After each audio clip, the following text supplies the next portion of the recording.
Goedemiddag iedereen in deze prachtige zaal van het KIT, waar wij terecht konden. En ik denk dat het een intieme bijeenkomst wordt in een statige zaal. Covid en de sneeuwvoorspellingen hebben toch een aantal mensen doen besluiten met pijn in het hart dit verstek te laten gaan. Maar dat neemt niet weg dat wij er met elkaar een hele mooie middag van gaan maken. Ik hoop ook op inspiratie, ik hoop op een beetje leren. Het mooie van bij SOS werken is dat je iedere dag leert. Mijn naam overigens is Ariane Buurman, voor wie dat niet weet. Ik ben algemeen directeur bij SOS Kinderdorpen. En we gaan het vandaag hebben over de kracht van familie. Alles staat bij SOS in het teken van de kracht van familie. En in tegenstelling tot onze naam zijn onze werkzaamheden nog wel wat meer geworden in de loop der tijd dan alleen maar de SOS Kinderdorpen, waar we 24 uur zorg verlenen. En daar gaan wij jullie vanmiddag een heleboel over vertellen. En die kracht van familie die wordt, hoe kan het ook beter, heel erg goed toegelicht, uitgelegd. We worden meegenomen door onze Ghanese collega's hiervoor. En die gaan vertellen als drijvende krachten van onze programma's wat zij nou precies doen in de praktijk om die kracht van familie invulling te geven. Familieversterkende programma's. Toen ik dat zelf voor het eerst hoorde, dacht ik, ja, wat bedoelen ze daar nou precies mee?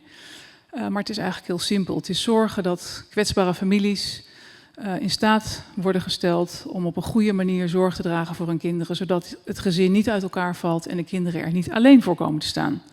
Want dat gunnen we geen enkel kind.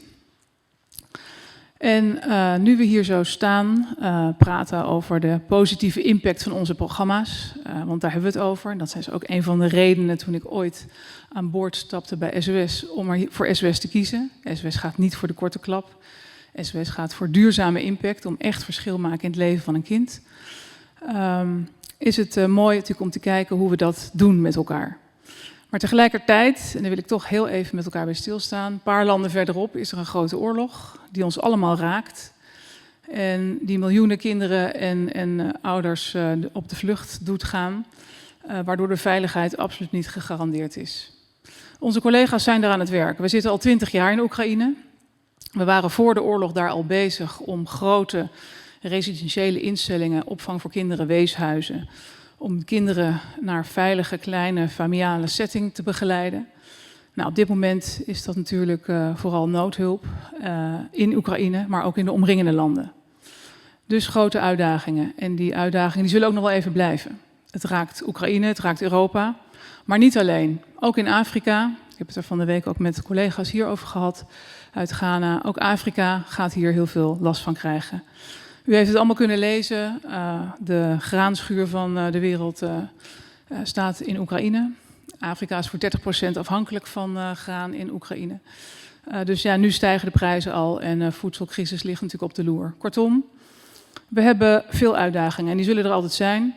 Het goede nieuws is dat SOS nooit wegloopt voor uitdagingen. Dat we altijd op zoek zullen gaan met partners en met donateurs zoals u naar oplossingen, naar manieren om toch te zorgen dat we kinderen die niet vanzelfsprekend in zo'n veilige setting zitten, dat we hen kunnen helpen.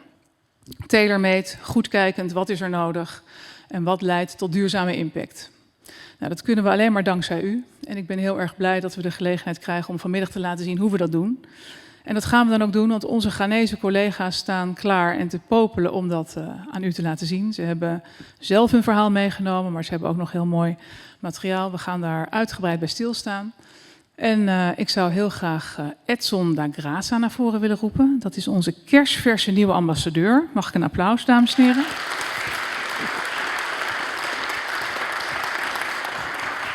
Dankjewel. Edson, ongelooflijk fijn dat we hier nu ten eerste live staan. Ja. Dat hoopten we al een tijd. We hebben het een paar keer al moeten uitstellen. Zou jij jezelf willen voorstellen en zou je willen vertellen waarom jij je belangeloos inzet voor SOS Kinderdorpen? Ja, belangeloos. Nee, wel belangeloos. Nee, mijn naam is Edson da Graça. Ik ben presentator en stand-up comedian. Dat is eigenlijk wat ik doe. Daarnaast ben ik ook vader en een zoon. En waarom ik ambassadeur ben geworden van SOS Kinderdorpen. Ja, ik geloof niet echt in toeval. Ik ben vaker op Kaapverdië geweest, daar komen mijn ouders vandaan. En die zijn daar ook weer terug verhuisd. En in 2019 was ik daar op bezoek. Ik moet zeggen, ik ga nog iets verder terug. In 2000 was ik daar op vakantie. Ik was jong. Nou ja, dan ga je alleen feesten. En ook toen merkte ik al dat er heel veel straatkinderen waren. En op dat punt in mijn leven vond ik ze gewoon vervelend. Maar toen was ik in 2019 er en toen merkte ik dat er nog steeds best wel veel straatkinderen waren. En dan ben je wat ouder en ben je wat bewuster. En het liet me maar niet los, want ik dacht van, hoe kan het dat kids van pak een beetje 7 jaar al gewoon op straat leven en moeten bedelen voor alles wat ze hebben. En dat liet me niet los. Ik zei ook toen tegen mijn vriendin, ik zou echt iets willen betekenen voor die kids hier. Want dat gaat me gewoon aan het hart. Ik heb zelf ook een schuldenproblematiek gehad. Dus jongeren en zelfredzaamheid, dat is waar ik eigenlijk voor wil staan. En toen mocht ik voor jullie een commercial inspreken. En toen vroegen jullie ook van, toen dacht ik, dat kwam er vlak daarna. Dus toen dacht ik, dit is geen toeval, dus we gaan dit gewoon doen.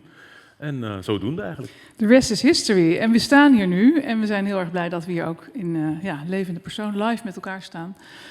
Ik wil heel graag het stokje aan jou overdragen. Jij bent een betere presentator dan ik, dus daar gaan we van genieten. Maar we maken er een hele mooie middag van. Ik hoop, en dat wil ik ook u vragen, laat je inspireren, maar wees ook kritisch. We zijn een lerende organisatie, dus we zijn ook heel erg benieuwd wat u hiervan vindt. Als u nog tips heeft voor ons, wat vindt u goed, wat vindt u minder goed, hebben we bij de borrel alle gelegenheid om dat nog even uit te diepen. Heel veel plezier.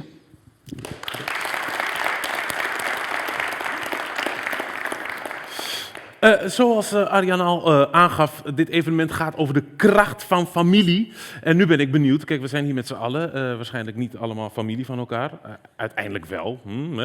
Maar wat betekent familie voor jullie? En dan hebben we een heel mooi interactief dingetje. We gaan naar menti.com, dus pak je mobiel, dat mag nu heel even, straks graag op tril of stil. Ga naar www.menti.com. En daar kunt u dan een code invoeren. De code is, voor de mensen die het niet kunnen zien, 3339894.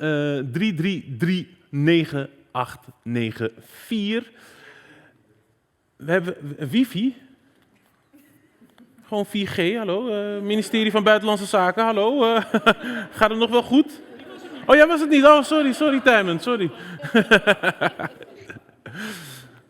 Ik maakte me al zorgen. Ik denk als mensen van het ministerie al gaan vragen om wifi, dan gaat het goed mis.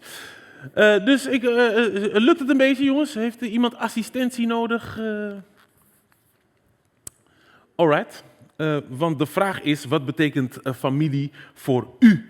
En dat mag u dan invullen, dat zien we dan straks hier verschijnen. En ik kan gelijk vertellen, dat wat het vaakst wordt ingevuld, dat komt heel groot in beeld. Dus ik hoop dat het iets moois is. Geborgenheid zie ik, veiligheid, thuis, gezelligheid. Dat is echt typisch Nederlands. Jezelf zijn, verbinding, mooi, onvoorwaardelijk. Allemaal mooie dingen die ik zie verschijnen op het scherm. Maar ik zou het wel graag een beetje toegelicht. Liefde blijft gewoon echt in het midden staan. Dat is nice, liefde. De code. Dat is 3339894.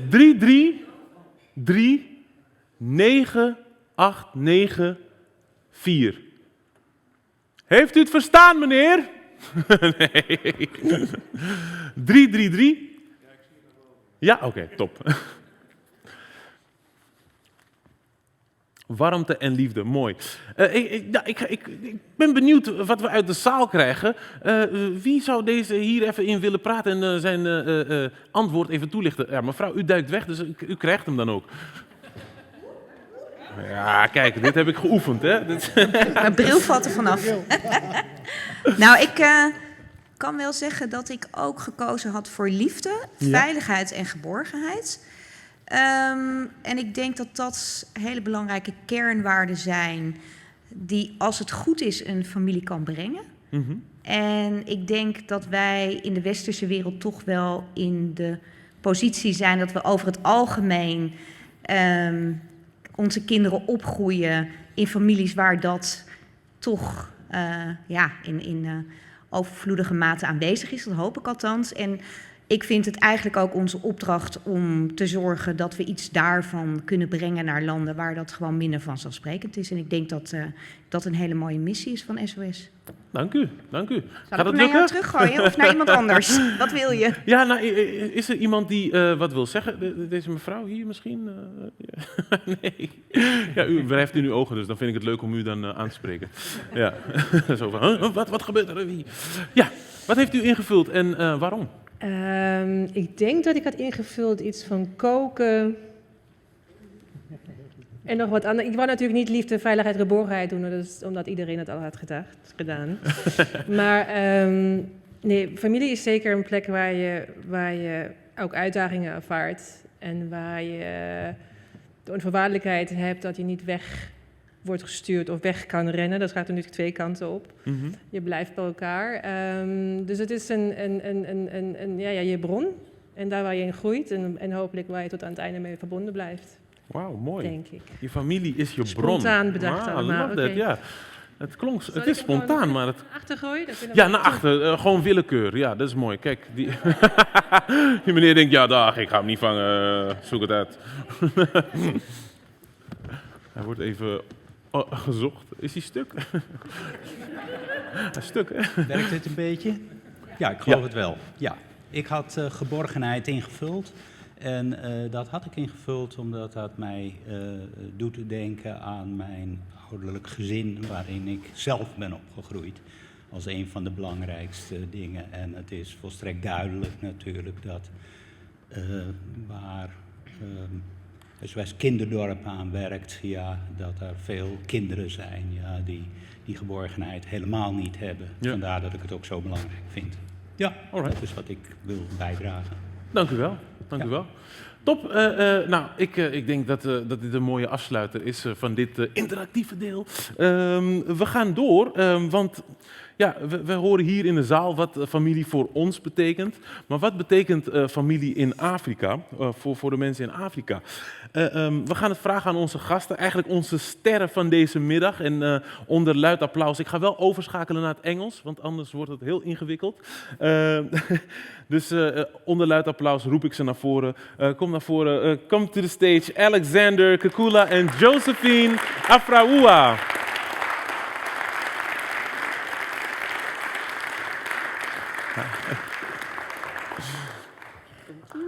Please take a seat. Thank you.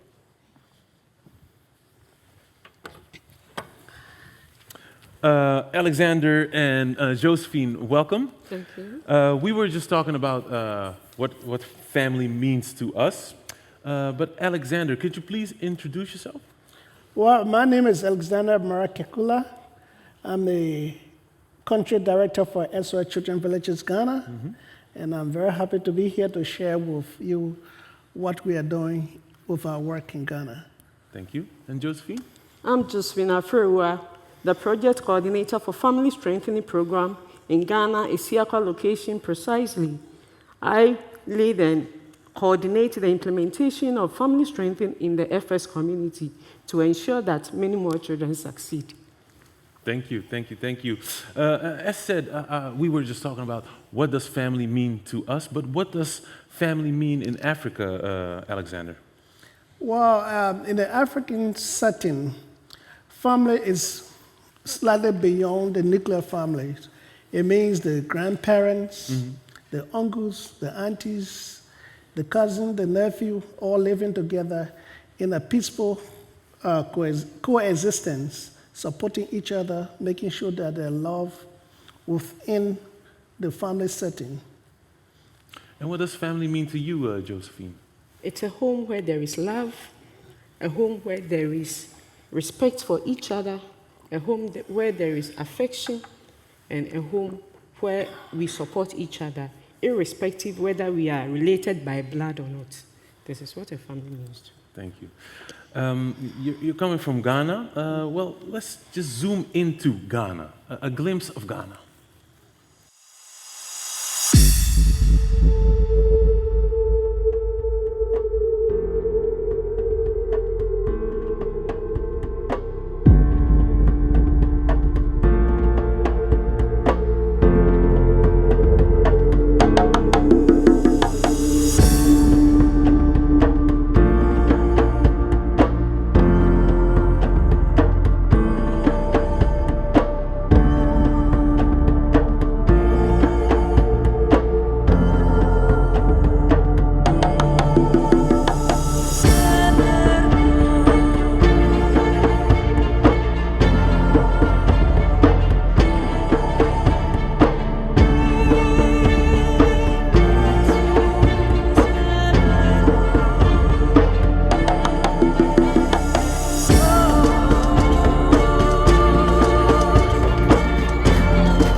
We are now, as we speak, they're planning a trip for me to go with SOS Kinderdorp, and watching this video, I know where we're going. Alexander, can you briefly explain the work of SOS in Ghana? Well, SOS Children Villages started in Ghana since 1974. We are about 48 years. Basically, our work has been working around with children, protecting children, supporting children to ensure that children are not neglected. Children do not become, they are not left on the street. Mm-hmm. So children that come into our program, we ensure that either if they are lost total parental care, they are taken to the SOS family, or if the families are so weak to look after them, we support them within their family through the family strengthening program, which we'll be talking a little bit about. But overall, we also work very hard with the government, with stakeholders, to make sure that we protect children. Child protection becomes a very big part of our daily lives. Child safeguarding, to make sure that children are not abused and they have the right to what we are supposed to provide them, what the government says. So we keep reminding our government that children need to be supported. We cannot neglect our children. But we still have these conditions because of population growth. But we are working hard, and we are very grateful to SOS for giving us the chance to look after our children in Ghana. Thank you. And there are a lot of NGOs in this working space, right? What does make SOS different from these other NGOs? Well, SOS is very unique. I will give you several examples. For example, in Ghana itself, we work with children. We know them. We know their situation, their peculiar situation. We work with the families to make sure that the children grow up to become respectable and contributing member of their society and in their country. But having said that, SOS is unique. From my own country, when there was civil war in Liberia, all the NGOs left. The only NGO that stayed was SOS Children Villages. Everything closed down. SOS stayed. We can give the same example with Sierra Leone and Somalia. SOS was the only NGO that stayed because many children are there struggling. There's so much destitution, and we are looking after children. We have to stay with them in a great mystery of things going on. So I think this is what makes SOS very unique. And overall, when it comes to child protection and child safeguarding, SOS is recognized in the countries we work in. Nice. So SOS doesn't avoid the challenges? No, absolutely. What are the main causes of family breakdowns in Ghana? Well, as we said, the family consists of from the grandparents all the way to extended family members. But because of all the different situation we face today, people are moving from the rural area to the city. So families start to break down. So one of the main causes would be extreme poverty. There are no jobs, the population is growing, so the families start to disintegrate. At the end, children start to suffer. Children do not enjoy their right to education, their right to basic necessity. That's one of the reasons we have found out. The second reason is death. When, let's say, the breadwinner of the family, the one who provides, passes away, relatives are not able to look after the children anymore because of economic hardship. These are the two main causes, but there are several causes going on. Yeah. So when it comes down to the cycle of poverty, that causes families to break down. That's right.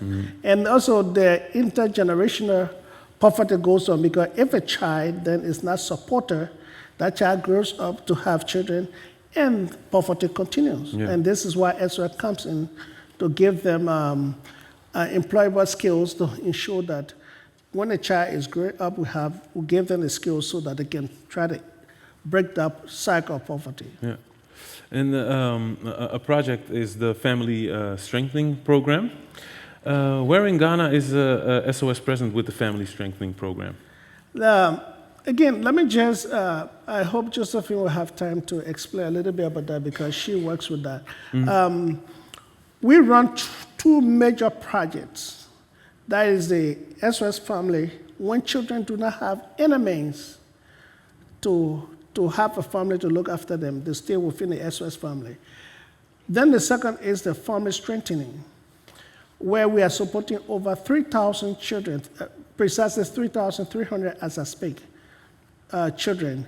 We work in communities where communities that are very deprived, extremely deprived, where these children are at the mercy of circumstances.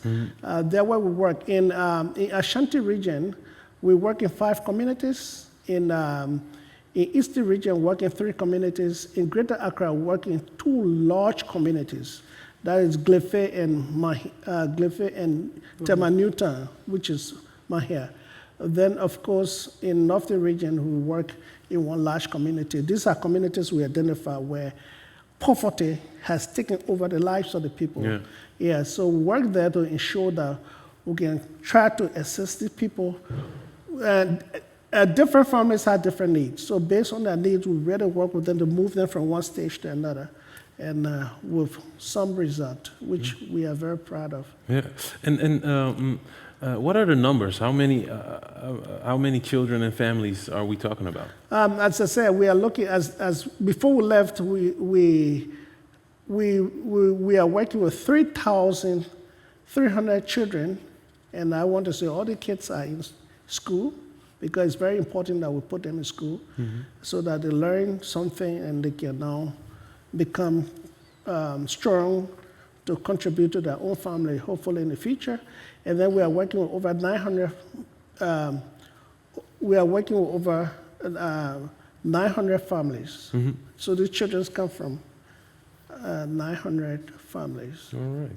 And so the family strengthening program is a program actually to prevent the family to break down, right? That's right. Yeah. Yes. Okay. So because I think it was very good, innovative for SOS to start this, because you cannot just keep building SOS families and SOS villages. Yeah. It's good for the children to stay within their community, to grow up with their natural family, so that you don't break that cycle within their community, their root. So they stay within their root. When they are supported and then they become successful, they are much more committed to their own community. Yeah. So we support them within the community and make sure that, and also work with the educational system, because they are also going to the school in the community. So we become very engaged with those schools. Okay. Yeah. So actually the ultimate goal would be not having the SOS villages at all, but have such a strong program with the family strengthening that it's not even needed. We even hope that one day there can be no SOS village. It's a hope, because why should children come to live? But there will always be need, as long as the need exists where children do not have any family to live with, they will live within the SOS family, whether in a village or whether with an SOS mother within the community. We'll make sure the focus always on the child, not on the infrastructure. So, but the infrastructure looks after the family, where they go to sleep at night. So it's based on the needs of a particular family. Thank you. Josephine, you work directly with these families. How are families selected for the program? Yes, we have a very strong gatekeeping system.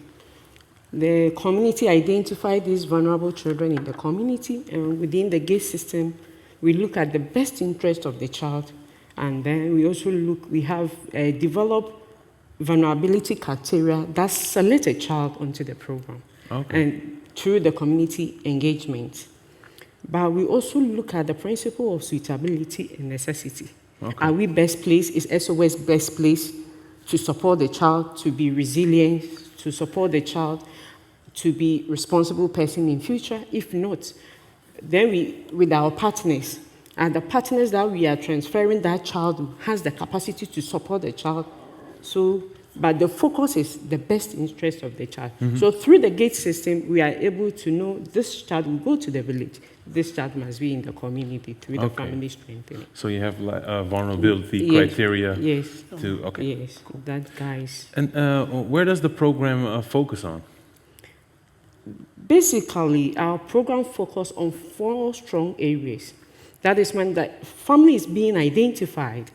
The program developed a process together with the family to ensure that the capacity of the caregiver, whoever will be supporting the child, have a good parental skills. We also look at the caregiver having a sustainable livelihood to support these children. That is where we build the capacity. We give them some grants through village savings and association or individual to either establish their businesses or set up a new business. Yeah. We don't leave them there. We also build their capacity in savings, in basic business management to ensure that the set-up business or the expanded business may be there to support the children. Basic needs. We don't end there. We also ensure that that child that is enrolled into the project has access to the essential necessity of life, that is education. So every child that comes onto the project, SOH gives quality support. And when it comes to Ghana, our schools are one of the top-notch schools in Ghana. So we ensure that our children have good education. We also ensure that they have access to national cards, that they can access healthcare when they are not feeling too well. We also ensure that these children have legal documents to also access other scholarships from institutions that share in our vision. Yeah. Yes, as I was saying, we focus on the child first, which is paramount and dear to our heart. When a child is being enrolled, we ensure that the basic necessity of life, the child attain decent accommodation, clothing, food, shelter, which is paramount. We also ensure that the child is aware of his rights and able to exercise it. When it comes to the family, we ensure that the family have sustainable livelihood to support this trade, as well as also empower the family to protect these children who need care and protection in the community.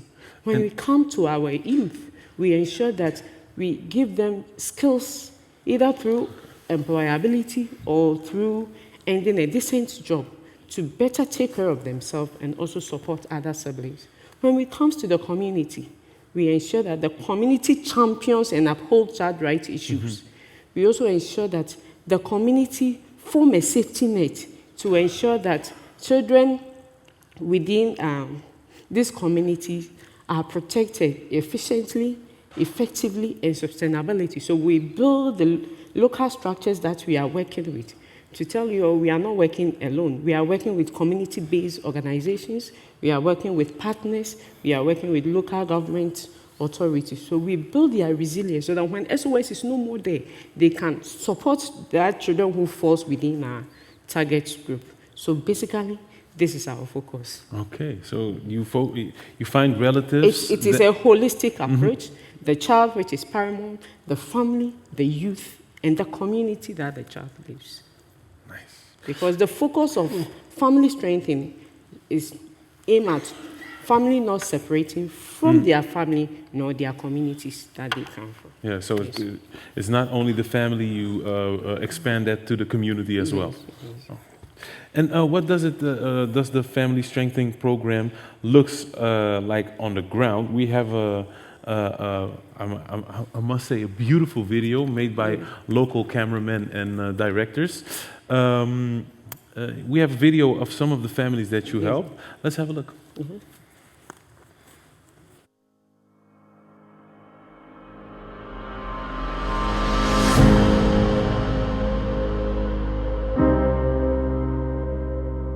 Yɛfrɛ me Teresa Amoa. Mefiri Kukrantumi. Medi 64 years. Metonton Ofos materials. Omo ye mebusuafo emutwe. Na omo ni obi a ohwe won. Won maame ne won papa nyina afirim. Na mekofa omo bae se me ba behwe won. Mekofa nkwankwa na menya adwuma bia. Na me do omo ko school.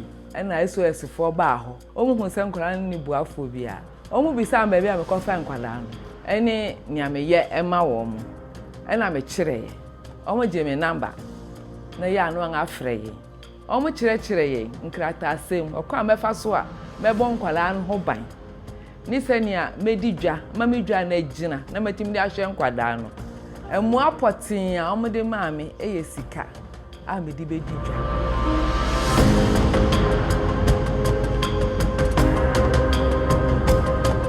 esa SOS fo mu a ɔmo de bu aye na me so me tie na me di so ni ntin me dwa na ati enti me gidi sɛ me nkwada no ɔmo wɔ daache Awurade bɛyɛ wɔn adom na wɔn ayɛ nipa kɛseɛ doctors bɛbɛm engineer fo bɛbɛm lawyers bɛbɛm enumonyamfo nko a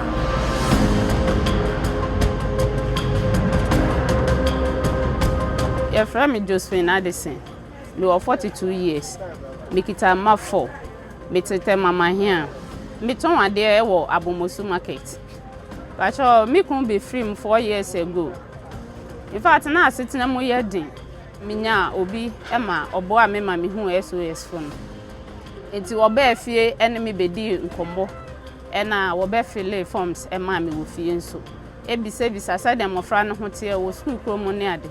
But already no mo ko school dada. And so edru baby no na omo books to mo ni omo fees no. In fact na eye den akoye me nko anti. Enti no me de to anim so na wo ye send decide a wo bebem. Eno nti wo gi to mo se ehia se wo boa me. E ma mitimi nya baby a me ton ade enei. A aboa me e ma sese ankwala no. Ma pagya wo edru baby. Mo SOS for the boy me say omo boa me skafem said de be ma adwuma na etumi etumpon eno achi no so omo kire say de me ne customers ne be din kita ho a eno so be boa ma adwuma na akoso ena afezi so no omo be kire me parental care ena afezi so no omo kire say de be ya ye betimi ayesusu kakra wo adwuma me ye ne mu ama ochena no so etimi aboa. So far eno no aboa me ama metimi apia nkwala no ko enimu ye Benis over 15 years and say we be GHS or train say results beba of the better so na enketo amienu no so nya me na momo so SOS so ama say amenya good public school e Newtown ha ama nkwala na almost wo school sisia. Nice.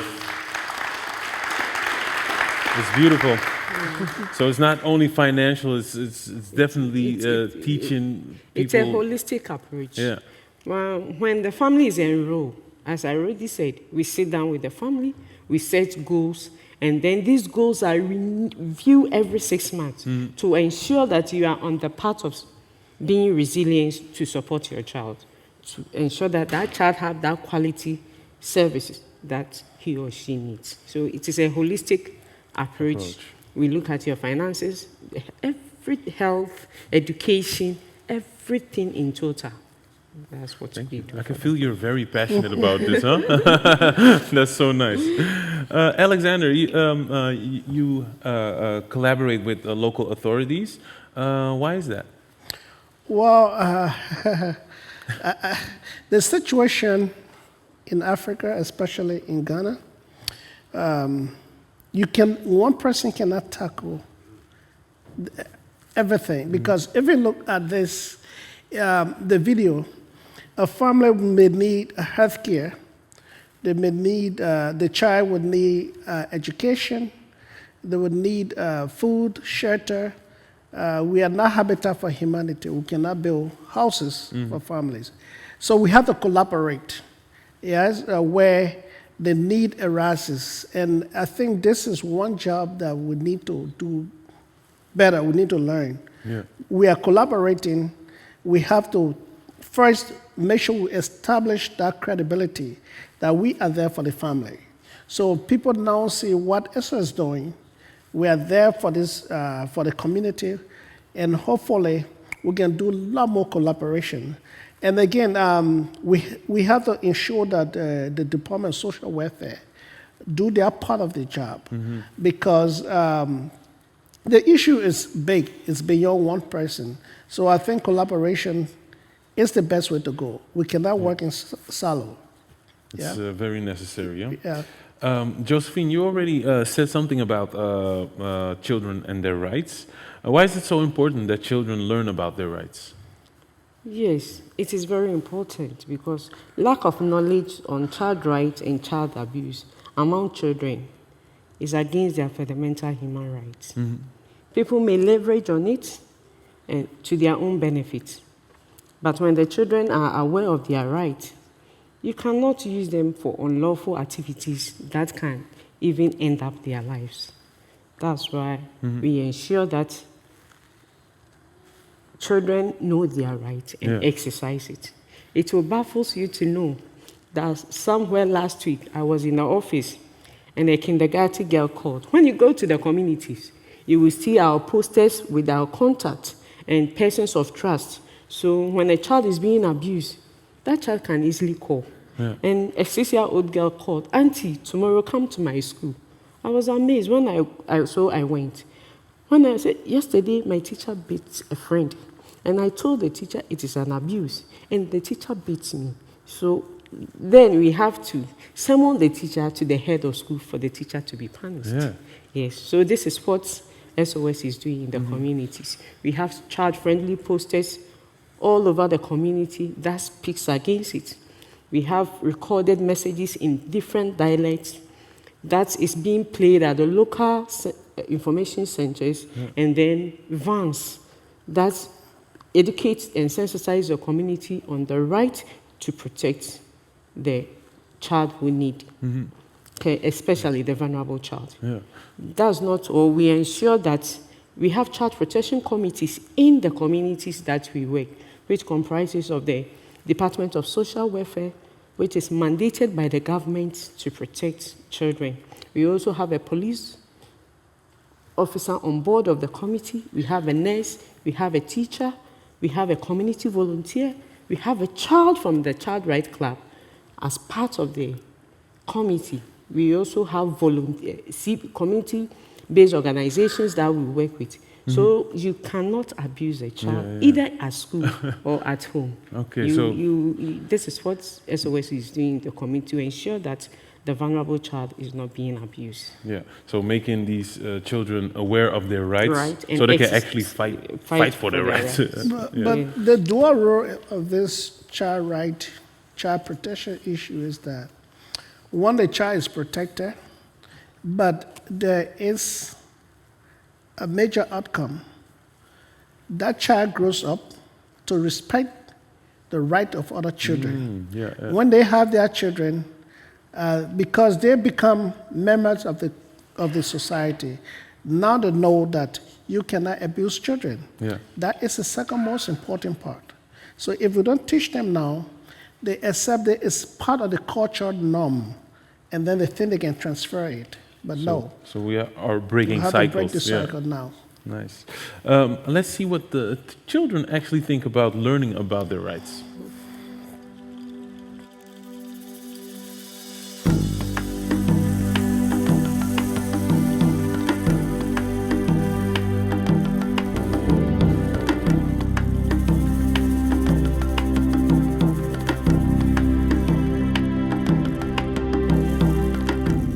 My name is John Obuasandra Akoko. I attend Utafo Presby JHS. I am 15 years of age. I live in New Jerusalem. I like coming to school because I am a member of SOS Child Rights Club. The objectives of the Child Rights Club is to beat excitement in children to remain in school. And that is exactly what we intend to do. The Child Rights Club also helps achieve quality education because the club beats that kind of child participation. So children who are part of the club are always excited to speak out. They are also able to achieve a certain goal in life whereby their understanding, the knowledge about child rights becomes higher, and also it helps them motivate and makes them confident. SOSFS has helped the department to establish 5 local-based child rights clubs. This formation of child rights club has helped these children. It has sharpened their skills, their intelligence, their composure, their competence in terms of delivery, either in academics or even interaction among peers and the adults. Before we met SOS, we were having challenges with the issue of rape, abuse, teenage pregnancy, and many more. So we decided to contact some of the CBOs, and they directed us to SOS. We contacted SOS, they came in support, assist us to establish the clubs, that is the child right clubs. So we've been in existence with the child right clubs, and since then, the impact has been so wonderful. Schools who were having teenage pregnancies, the number has reduced to so insignificant number. And currently, it has also improved the academic performance of the children. They teach me to be confident and assertive.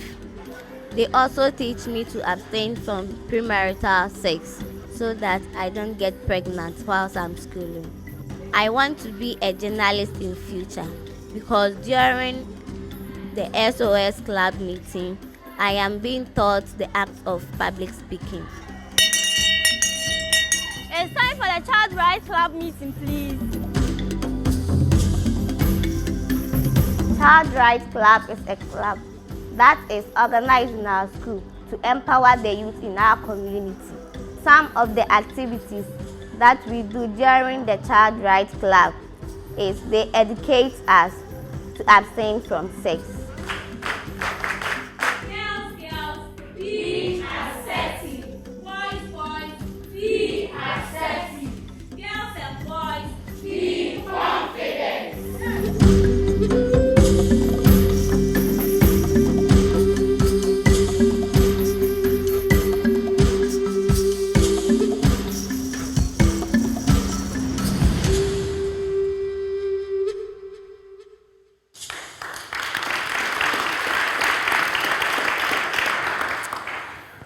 Thank you, Josephine and Alexander. Maybe there are some questions in the audience. I don't know. Are there?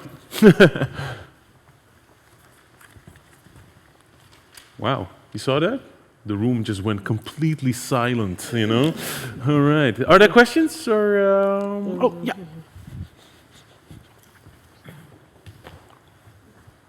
I think that these family strengthening programs are beautiful and very right. I'm very happy to hear more about it.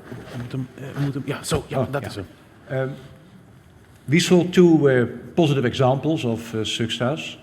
What is the success rate? Because something, it goes wrong. So question one is, what is your success rate? How many of the families you adopt to give them the family strengthening program succeed and how many fail? And what happens if a program fails? What is your cut-off rate? Stop here, no more good money to bad money.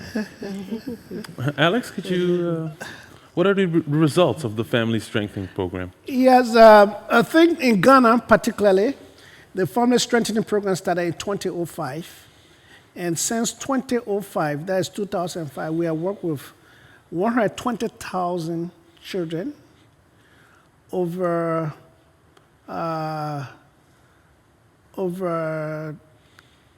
10,000 families around there, roughly. I think we have learned a lot. We have learned a lot in the process. The beginning was not so good because we're used to working just in the children's village. But what happened was that since the SOS Children's Villages started in 1949, there were a lot of good parenting skills. So we had good parenting skills to transfer to the family. We used to really take what SOS has done over the years to teach these families, and they really love it.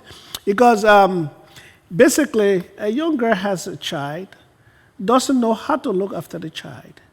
It's her first time. So we learn a lot because we think, yeah, someone can have a child, you know how to look after the child. We learn a lot from there. And also just stabilizing them to focus on the children and when to feed the child, when the child is sick, when to take the child to hospital, and making sure that we register that. It's one thing we learn because in the children's villages there are hospitals or clinics, but then we learn to register the children and make sure to have a national health insurance, and to go to the hospital to make sure that the child doesn't get sick or die. So you're saying, in fact, that you have no failure. Nothing goes wrong. No, we learned a lot from the beginning. Some of the family, especially, those who are not strong enough in terms of building their skills, because we are not in the community forever, building their skills to look after the children. One of the assumptions that we made, which was a failure, was that we thought everyone has the potential to become a business person. Income generating activities, we failed in that.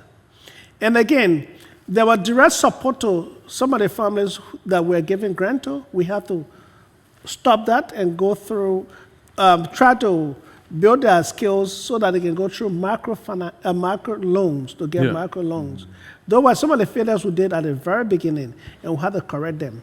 Yeah, but if you know that you are struggling in life, you have to do the best to improve your own family. I think that's what the success rate is. Because this is a chance. You have to make sure you take advantage of. So people are taking advantage of this. Yeah, but failure comes with the process, right? Yes. So you live and you learn. Yeah. We have another question. Yes, I have a question. Because you're talking about income-generating activities and poverty as root cause of family breakdowns and issues with children. What is your connection to the big companies in your country? Because Ghana is rich of cocoa and a lot of other coffee, shea. Is there any connection between you and the big companies? So do you collaborate with the big companies in Ghana? Well, yes, we do.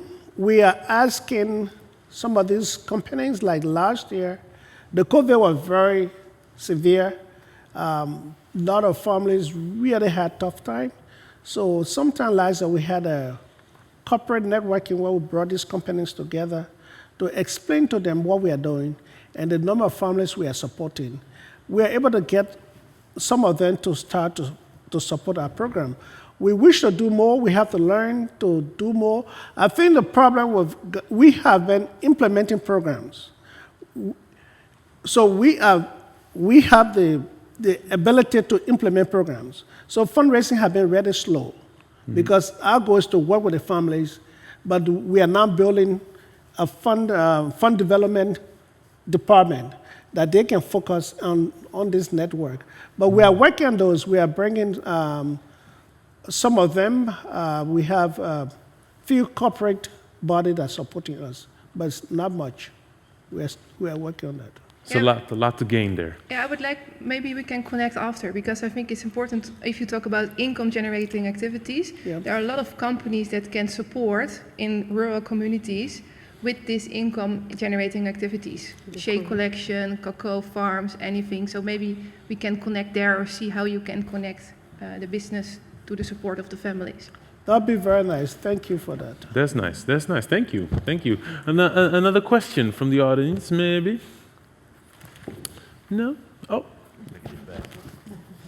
Thank you. That was great to actually watch and listen to. Are there many more things you would be able to do, and what's holding you back?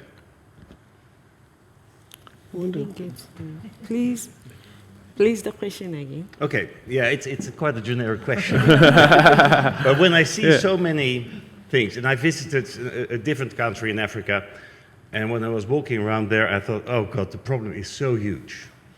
How can you ever solve this? Now, Ghana, I think, is in a better shape than Uganda, where we used to be. But I was still wondering, how much more are you able to do? And what is holding you back? So can you do more, Josephine? What would you like to do, and why aren't we doing it?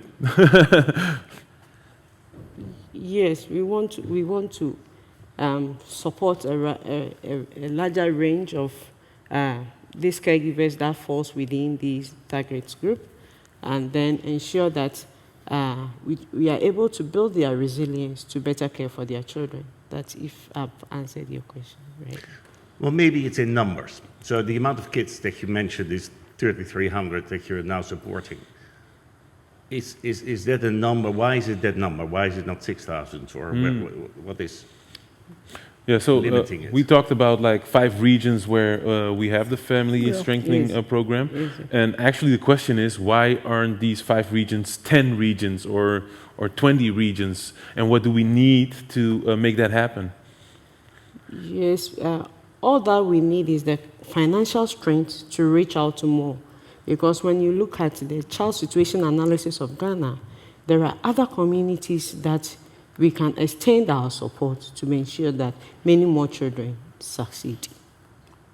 I think as part of the answer to that question is that we have built ourselves the resilience to be able to look after a small community. Our staff we have built a capacity. Yeah. Now we have that means to transfer that capacity through partners to increase our staff to do a lot more. I think where we have reached, if the video shows themselves, we have learned to work with kids to be assertive. We have to make sure to go to school. We have to make sure to work with partners. If the kids are not in school, they call us. There's a hotline, they call and say, these kids are not in school. So when the teachers call the parents didn't care. But they called, they know SOS there, SOS coming. So the parents, there's some accountability. And we need to scale this accountability across a larger partners. So I think where we are reached now, we have the skill set, we have the transferable skills to train people to enlarge our program. But it was good that we took our time to also build the credibility that yes, we can do it. If we work with this community, there can be change. And because we don't want to work with the community, but then there's no impact. I think we have reached to a point that we can do a lot more. So actually, start small, fine-tune it, make sure it's successful so you can transfer it to other regions That's as well. right. Thank you. All right. Nog meer vragen? Ja. Nog een microfoon. Last question. Last question. Thank you for everything you just explained and also for the videos. Very interesting. I was wondering, I saw a bit about some of the children talking about the abstinence as one of the things that they had learned. I was just wondering because I know it's very often very important to talk about the comprehensive sexuality education. And that's also about the access to information, the freedom of choice, the rights being protected, and services being available. All of these things are very important in that approach, and not only necessarily abstinence. But I was curious, in the cultural context, or it was just a short clip, but I had a question in that regard. Well, I think thank you for that. We also have to learn to work with the children, and also there's a cultural setting in Ghana. We have to respect the cultural setting. We have worked with the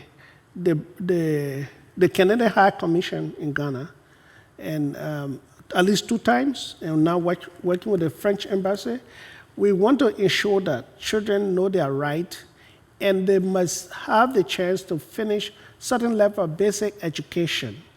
Because if we don't do so, they start to have babies too early. Our population in 2010 was 26 million. Now we are 31 million. And in 2045, it is projected that we'll be 45 million. If we do not educate them now to put some stopgap, then the population starts to grow. And then the problem we are talking about will continue. So this is why, yes, one part is, yes, don't get involved, stay single and finish school. Don't let any man or boy lie to you at this point, because then you become a burden. But when the female child is educated, then they are able to take care of the household. So it's a very complex issue where some children get married very early, and it's also a cultural issue where we have to work to the point that we do not become an obstacle to society, but as well as the children have their right. and they can marry at the right time or have children at the right time. Ik zie je bedenkelijk kijken, Tijmen. It's a complicated issue. It's very cultural and complicated issue. I want to thank these two stars. Please give them a great round of applause. Josephine and Alex, thank you. Thank you. Thank you so much. Thank you.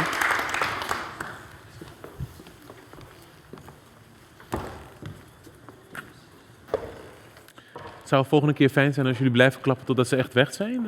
Weet je? Want het is nu een beetje awkward. Weet je? Ja.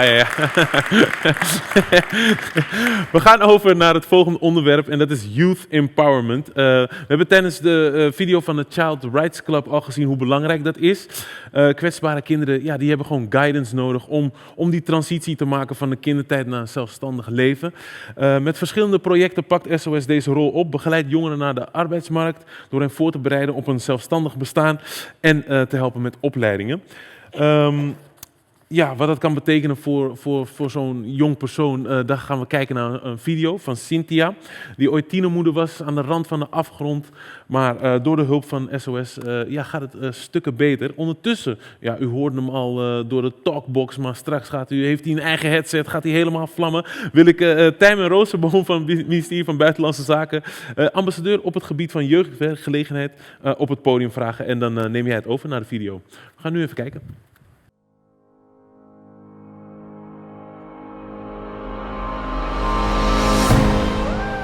My name is Agbeve Cynthia Emefa. I'm from Chito Awudomi. Currently, I'm an accountant working with Controller and Accountant General and pursuing to charter and also become a PhD holder to lecture. Yes, that's what I'm doing currently. I was at Awudome Secondary School, SS1, going to SS2 when I got pregnant, teenage pregnancy. I was 17 years by then. When I got pregnant, I was with my grandmom. So after delivering the baby, I need to move down to Accra when the baby was about 2 years. Initially, I left him with the old lady, but things were difficult in the village, so I have to go for him. So I met FSP, when I was at the verge of giving up.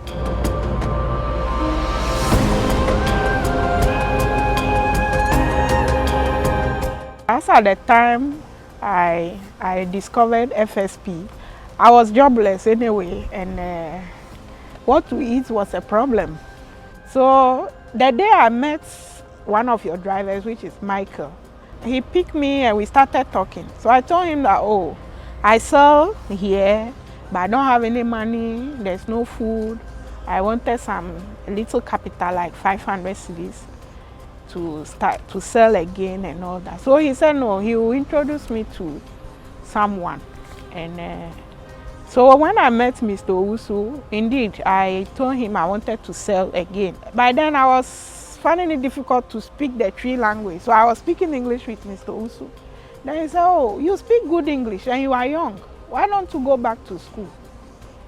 I said, me go back to school? He said, yes. I said, Daddy, who will pay for it? And how will I take care of the baby if I was going to school? He said, oh, you go and take the form so that you start from SS2.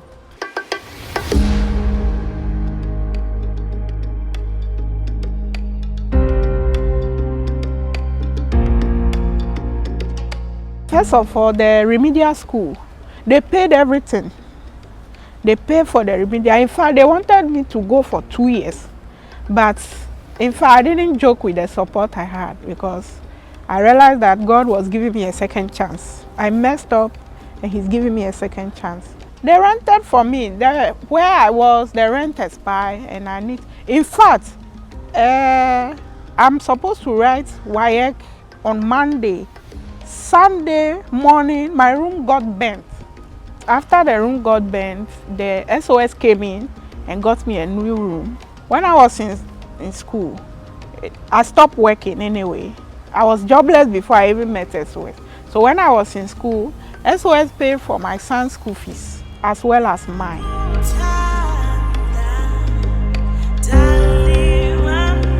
When I met SOS staff, Sheila, Mr. Usu, Josephine, Mr. Boateng, Madeleine. The way they were relating to me, I realized that I have a family now, and there's no way I'll disappoint them. After my first degree, I pursued my master's degree. So I have an MBA in Accounting and Finance from University of Professional Studies. So after the MBA, my intention is to pursue PhD. My dream is to be a chartered accountant first, and be a lecturer, and also mentor other girls, and also be a motivating factor for them.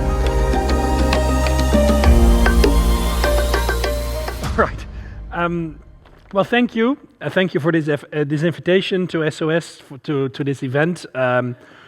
It's wonderful to see actually people again although you said they were a little bit less, but still, they're here and they're in 3D, they're actual people, almost not used to it anymore.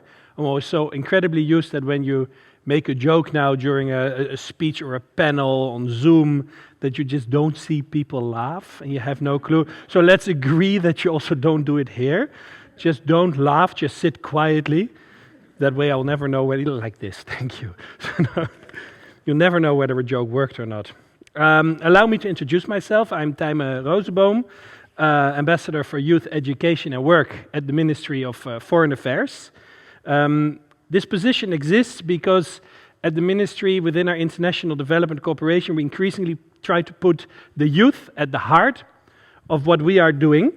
It makes sense to do so, because in many countries, of course, the majority of the people living there, in a lot of the countries where we work with development cooperation, for example, Ghana, the majority is young. It's a very youthful reality. It's up to us to adapt to that reality, of course.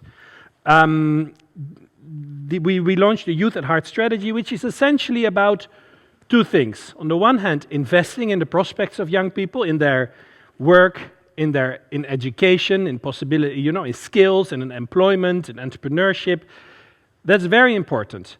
On the other hand, also working on the voice of young people, their position in society, which is two sides of the same coin. I will go into that a little bit later. Let me start by just looking at that challenge, which I think everyone here is very acutely aware of, the employment challenge that exists. Looking at Africa, there are actually 10 to 12 million young people, and these numbers are pre-corona mostly, entering the workforce annually, with only 3 million official jobs being created. I think that sketches the challenge that exists. And actually with SOS, Children's Villages, we partner as well as a ministry working on youth employment. It is really interesting to see now also the work on strengthening families, which is of course the topic today, to actually be able to better support themselves. It is actually also important, I think Alexander also mentioned that it's important with regards to breaking this vicious cycle of vulnerability. So economic independence, and we also saw that in the video just now, is of course key to this. We actually work with SOS on youth employment. It's the Next Economy program. It aims to empower youth in Nigeria, Mali, and Somalia to promote young people's transition into gainful employment by focusing on skills development. So here again, it's those skills and jobs which we should focus on. So this program actually has led to 1,200 direct decent jobs created for young people and more indirect jobs as well. Part of that approach has been working, same as within our Youth at Heart strategy, on the skills. So for SOS, you'll be working on this core life skills training, which is essential in this regard. Communication skills, for example, because what type of skills are we talking about? Again, most of you might be aware, but these are skills, yes, we need the basic skills that kids learn, and we also need all these fancy words like the 21st century skills, the social-emotional skills, the high-order cognitive skills. We've heard them all, and then we're forgetting about the digital skills and the entrepreneurial skills. All of these skills are absolutely essential because it's about, as we also heard now, presenting yourself. It's about creativity, out-of-the-box thinking. These are the type of skills that we actually need. That's also shown that's actually crucial for people to be able to take fate into their own hands and try to work their way through a career. So employability training is also part of that approach. The soft skills, job readiness skills, that are other words. I do not like that term, soft skills, by the way, because it works in juxtaposition, like, oh, these are the real skills, and these are the soft skills. It's not like that. And of course, apprenticeships, work placement, these are very important factors of that approach as well. So let me highlight one other skill, which is one other skill set. It's the whole issue of entrepreneurial skills, or just becoming an entrepreneur. Because we know that in this situation, what I just, that sketch, very broad number I just gave you of these 10 to 12 million people, young people entering the labor market with 2 to 3 million official jobs being created, you realize how many of these young people need to create their own job. And that sounds, of course, a lot easier than it is in practice. But this is a very important part of our approach, and also for SOS has been working on this as well. So, besides the importance of investing in the prospects of young people through jobs, through skills, we have also learned to emphasize youth empowerment within our approach. This is an important lesson learned, I think, for everyone working on this subject. It is absolutely impossible and not the right thing to do to talk about these type of subjects without young people.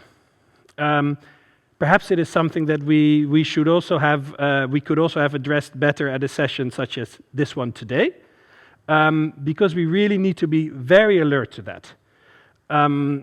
We do not want to disempower young people. The idea is to empower them and to listen to their voice. I just returned from Burkina Faso this morning, actually, and there again it was clear. You can talk about curriculum renewal, the importance of entrepreneurship, all of these things, programs, projects, but in the end, it's also about the position of young people in society.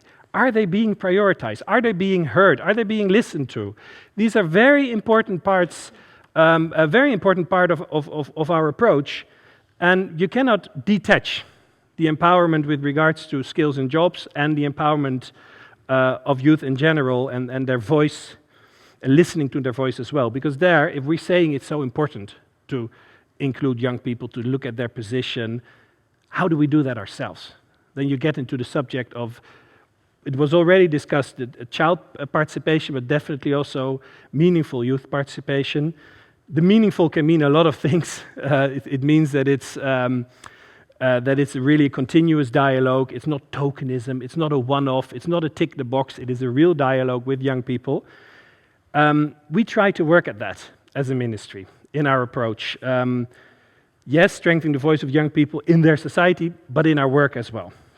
We created a toolkit for meaningful youth participation to help our colleagues at working on the different programs, working in embassies, to actually make sure that they have the tools to involve young people in a meaningful way. We also launched a youth advisory committee to have a more of a structural dialogue with young people. Actually, one of them is here today, right, Kevin? Yeah, he's raising his hand. Very good. It's composed of 10 young people, with Kevin being the odd one out, being from the Netherlands. The others are from Africa and the Middle East, the areas where we focus our strategy on. So to really underline this importance also of young people, we have not developed the youth. A lot of young people, 1,000 young researchers developed the Youth at Heart principles for us. Sort of a call to action, a guideline for our work. Last year we had a big virtual forum, virtual conference. It was one of those conferences where jokes were not understood, but we were just staring at each other at a screen, but still concluding and saying to each other, that was a fruitful discussion, that was very inspirational. But hey, it was actually the only good thing of this way of working, was actually that you're able to bring in young people much more easily. Normally, you won't do that. You won't sit in a conference and fly in 700 young people to have a discussion on a topic. Now you can. Now that we've discovered that it's actually a lot easier to do, it makes a lot more sense. So this was the plus side, and we were able to have all those young people, and they confronted us with their wishes and their opportunities, their challenges that they see and the things that they want us to do. It guides our work now as well. So I see that in SOS strategy and approach, really also looking to empowering young people by strengthening the participation. Within the No Business as Usual program, you aim to establish also a youth empowerment center. And I know you want to work with young people as partners in different ways, because it's not just an advisory group or this or that. You can actually, young people can be part of the strategy development, implementation, monitoring. There's all these different moments where you can have this reality check by talking to young people. I'm still amazed how often it doesn't happen, but okay. Because we're not there yet. We're really not there yet. We as a ministry are not there yet. I don't think any of the organizations, there are some really beautiful youth-led organizations that exist as well, but it's a process. I think we're all getting better at it as well. And we can only succeed if we cooperate. That was also mentioned earlier. It might be the biggest cliche, but it's very true. We need to cooperate when addressing the whole issue of jobs and of skills. We need to cooperate with the private sector, NGOs, knowledge institutions. We really need to do that. And we need to partner with young people themselves as well within those partnerships. Because, of course, Africa's growing youth population is one of the most promising resources of the continent. They're actually very often the agents for change, the backbone of societies. And I'm really convinced whenever you speak to young people, everywhere they have the same aspirations, they just very often do not have the same opportunities. And that is something that we are trying to address together here. We owe it actually to the young people of the world to adapt to their reality, our work to their reality, invest in the prospects, work with them as partners, and we need to learn how to do that from each other as well. There is no blueprint, nor for employment programs or skilling programs, nor for involving young people. There's no one-size-fits-all, of course. It's a learning process. One of those skills is lifelong learning. I think we're all lifelong learners as well. We must make sure that our investments actually lead to sustainable and inclusive growth. And that's why I'm very happy to be here and to learn from your approach, to hear what the thinking is at SOS, the direction it's going, and to hear from other people as well, because I think after this there'll be a discussion and opportunity for some questions, and maybe some people can share their approach in this regard. So I want to thank you for a very informative and interesting 3D live session. Thank you.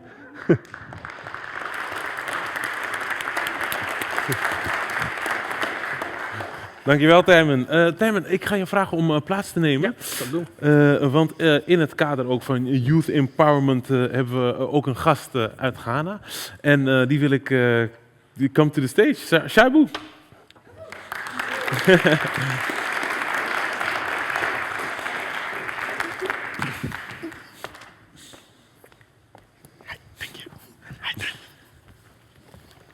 Welcome, Shaibu. Thank you. You are, correct me if I'm wrong, Project Coordinator Youth Employability. What does that mean? That's a mouthful, yeah? Well, hello everyone. My name is Shaibu Fuseni. The term that you mentioned, youth employability, is just a fancy word for making sure that youth have jobs and they can dream. That's all. That's it. Yeah. All right. Young people in Ghana often lack personal skills, a good network, have no social and financial support. Your projects are giving them essential life skills. What can you tell us about the youth empowerment approach of SOS? Okay. So at SOS Ghana, our youth empowerment approach is more focused on empowering disadvantaged, motivated young people such that they are able to achieve economic independence. And by that, we're supporting them through knowledge sharing, training courses, and networking events, so that they are able to develop basic skills, digital skills, personal skills, entrepreneurial skills, and all the other skills that you can essentially think about. For the youth that we work with, they have, our approach in itself is holistic in nature. They have the opportunity to decide for themselves whether they want to go into employment, that is finding a job, or setting up a business. So the program basically helps them to go through, Timon earlier mentioned soft skills, core life skills, that opportunity for you to be able to develop some skills, some life skills, essential life skills. We're talking communication, negotiation, presentation skills, and most importantly, confidence. Build the right confidence. Once you have that, you get to decide for yourself, am I well suited for employment? If it's employment, then we're talking, how do I prepare the right CV? What do I need to say when I go for an interview? How do I even sit in the interview room? Yes, exactly. So those are the things that goes on when you take the employment track. There is 3 to 6 months internship for some of the beneficiaries or the trainees that we have. Even when they have that internship, going to that place of internship is a problem. So there's some transport stipend to support them to commute to and from their place of internship. And for those that take the entrepreneurship track, it's more of business training, how to start and manage that business, how to have access to ready and available markets. So we're talking accounts opening for the business registration, apprenticeship. If I want to start a business in makeup artistry and I don't have that skill to do makeup artistry, how do I do it?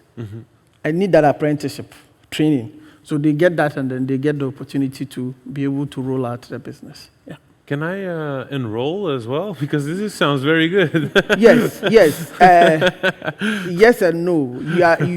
You are not disadvantaged youth, so no. Some would beg to differ, but no. What are the specific needs of the youth we work with? What we have realized is that for the majority of the youth that we work with, they need life skills.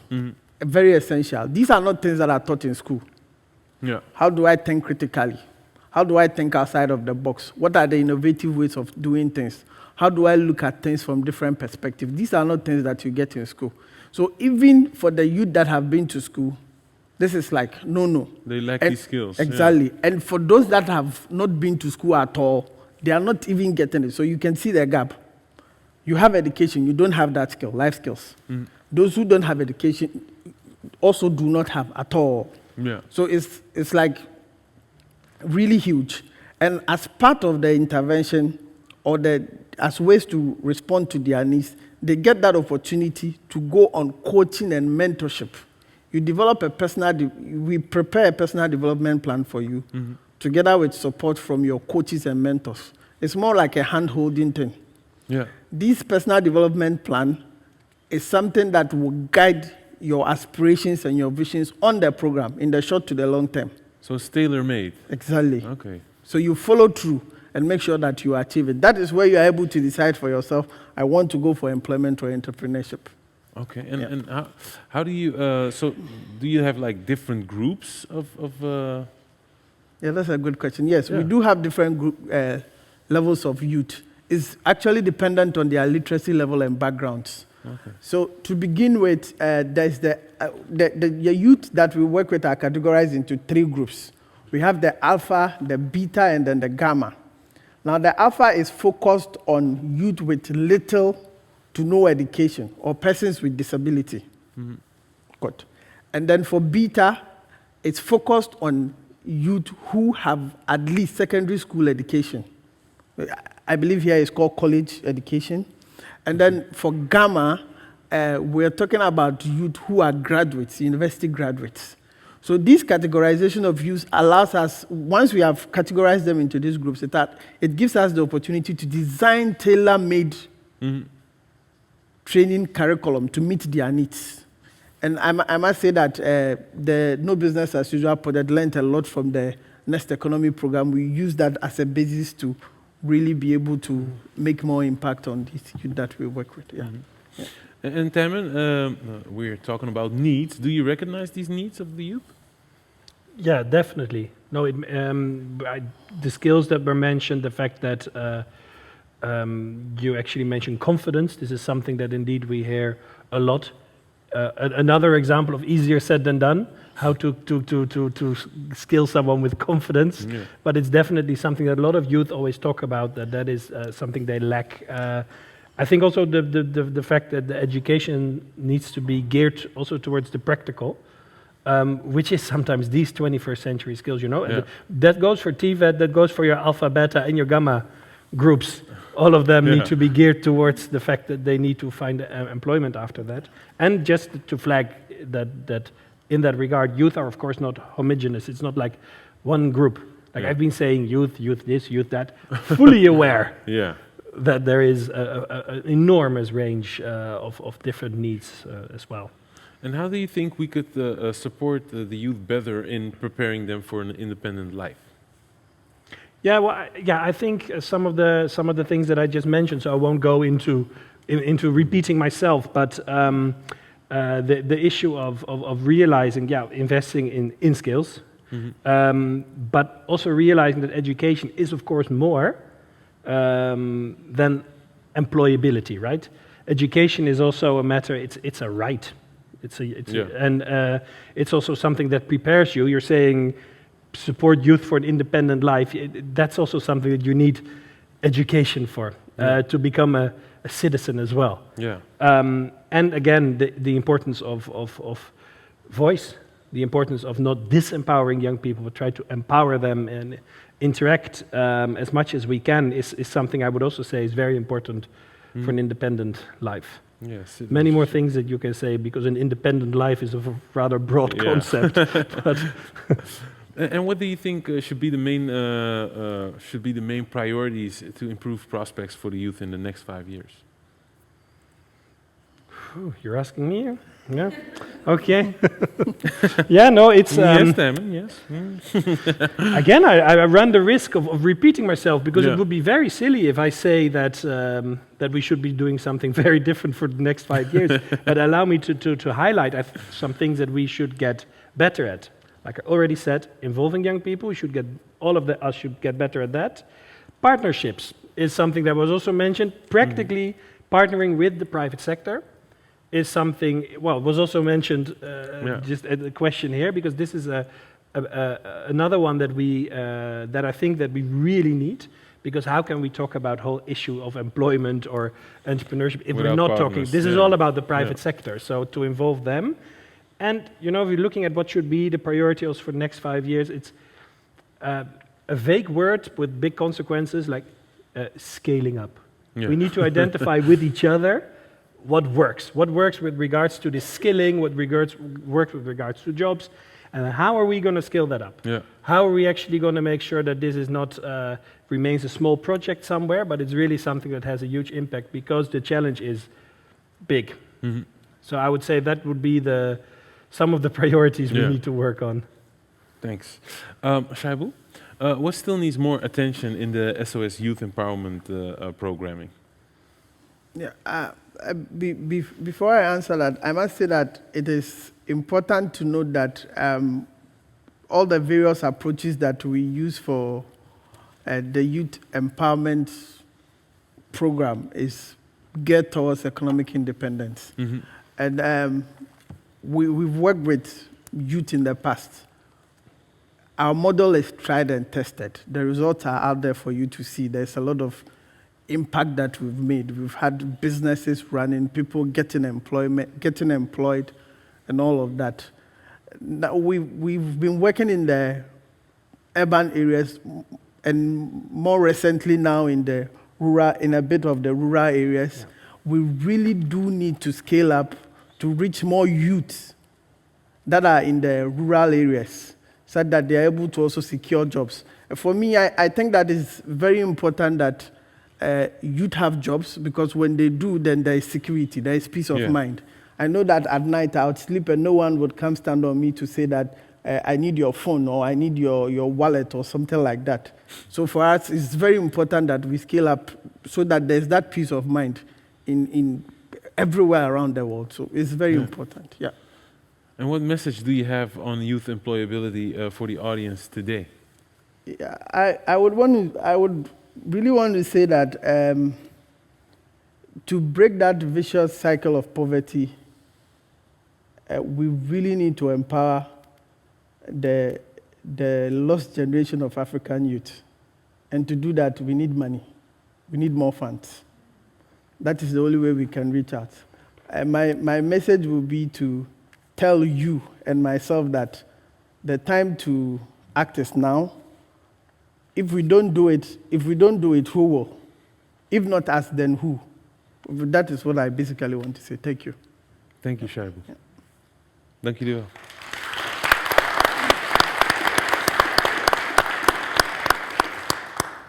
That's very clear. We need funds. There's no getting around that.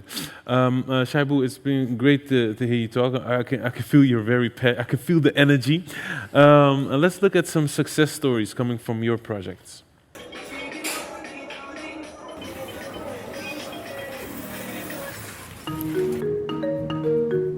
Medindi Mesbao Abubakar, Yem Poboa, Mifil Boku, and Mbakumase, and I know a façon. And I come for Jumam. Then we go to Jumam, so now, and easy. Mahuna Juma, but said a mayor met my head upon my honor edge, and I'm Tese MBU for a year, Eboa, and Kofo. Omabuami, he said, young one come and do baby and Moy. Namini Bibia knew I'm Cassie, Menamatoy, as you, or one Abuami. They made a young Poboa, they made a tree, they made a bus stamp. If you could be a mere Jumacra and I'm almost on a meeting, baby, a mere Jum. By MBU, no correct, and then now much them have they have bomb power and customer service. He said, the way I am in customers near a casano, Namin head and wounds are beds, the call her by no customers said to me, didn't come on said, assume Jacob took baby, I was said that, Omokwa Moba all the time. I am Mesbao Abdul Wahab, the CEO of iRecycle company in Ghana, and we engage in recycling of plastic waste materials that have engulfed us within the Asokore-Mampong municipality. I came into contact with MBU after my first degree, that is my geography and rural development. MBU has helped me a lot, some of which are MBU have made me to establish a lot of contacts that I can sell my produce to, and they have also helped me to get a lot of people that bring materials to me.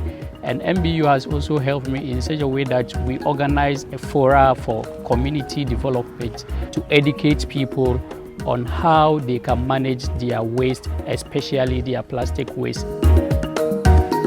Before the program, there are a lot of issues with unemployed youth. But after this program, a lot of people have been engaged directly, and they are really doing a lot of things unlike before. So now you don't find a lot of people working idle as they used to do because of the impact MBU has brought to the community.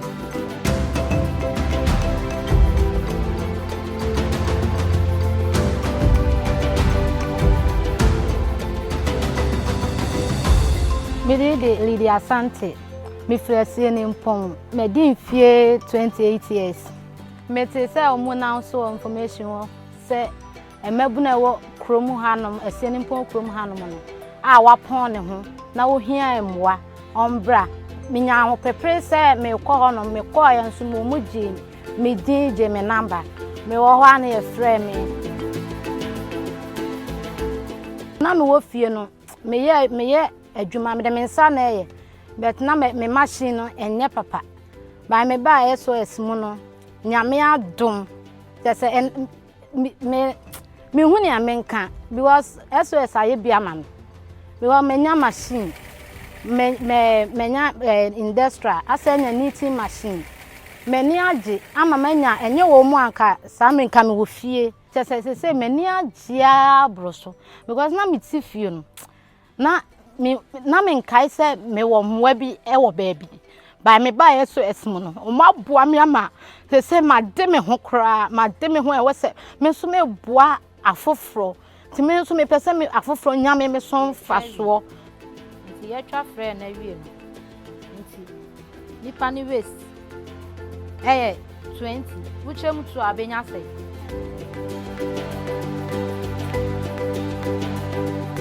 Me facha de akenya me ne se eseni mpo hanom no. Mprewani nsen no adoso.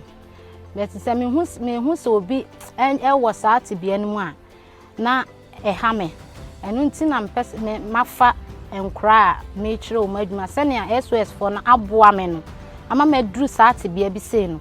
E wo se me nso me boa obi no nso duru saati bia.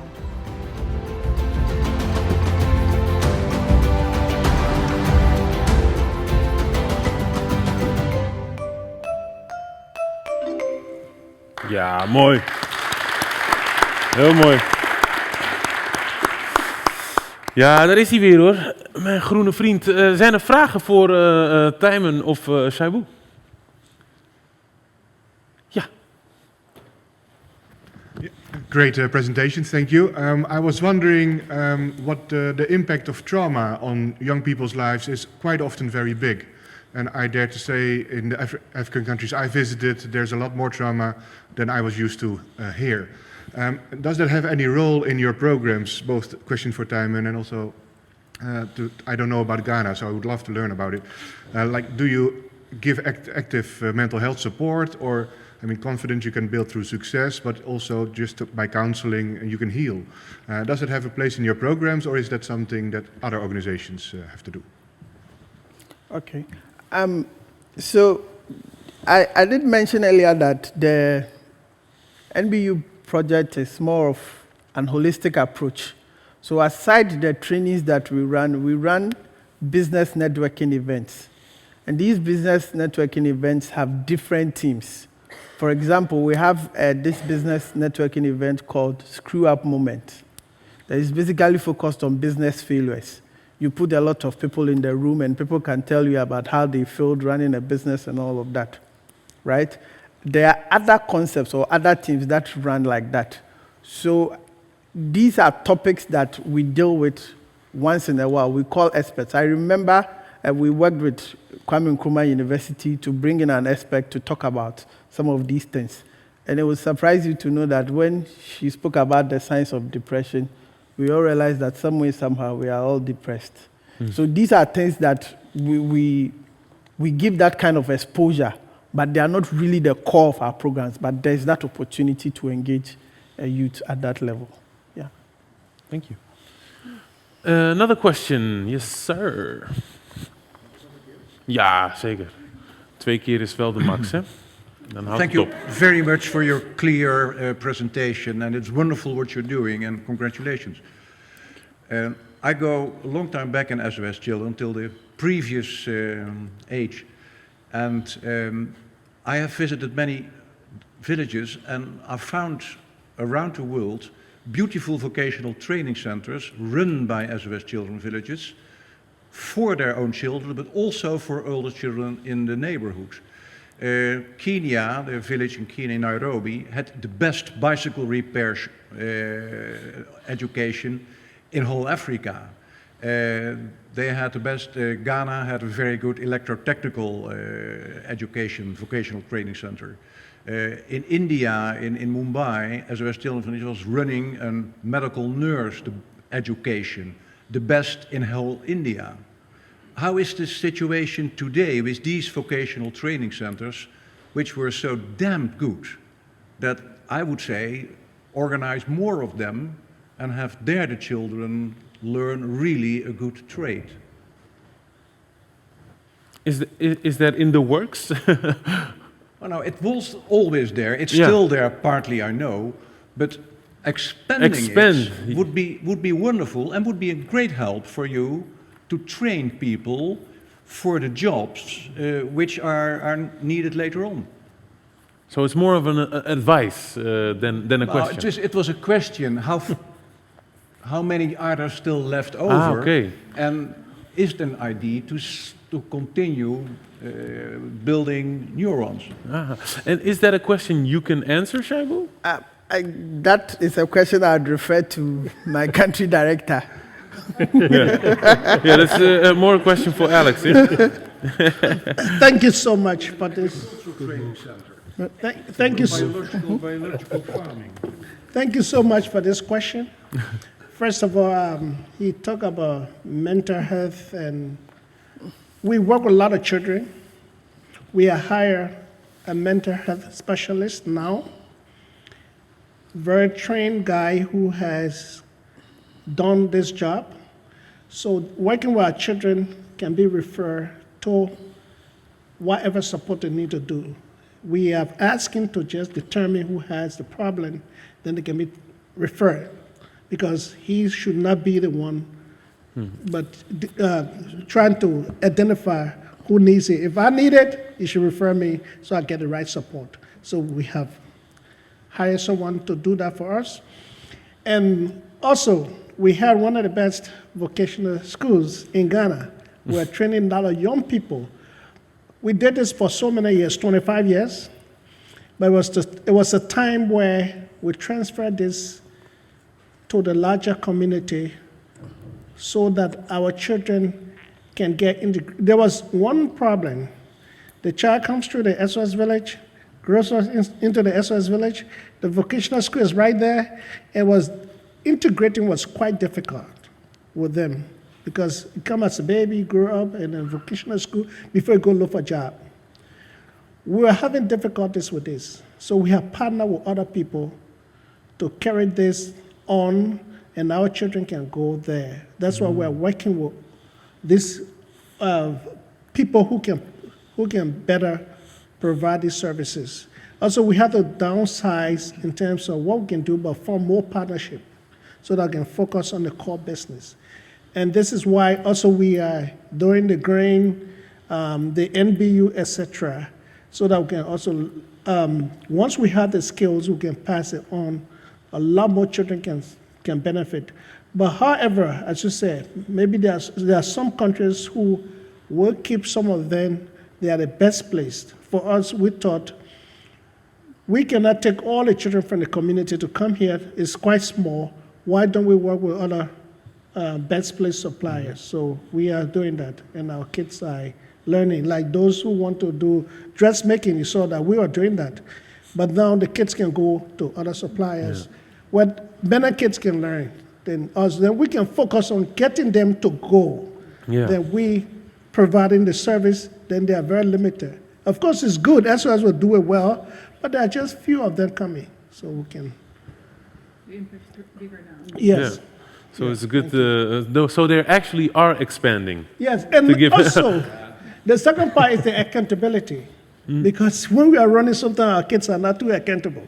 But if you go there to hold you responsible, there's more accountability. Yes, yes. But those that we can do ourselves, will know the accountability is going to be high. We'll keep those. Thank you. Nice, thank you. Does that answer your question, sir? Yes. Yes? Okay. Oh, okay, wait a minute. Somebody's putting me to work. Ik kom zo bij, hoor. Oh, moet ik nog echt werken ook? Belangeloos, hè? Vergeet dat niet. Jongen, jong.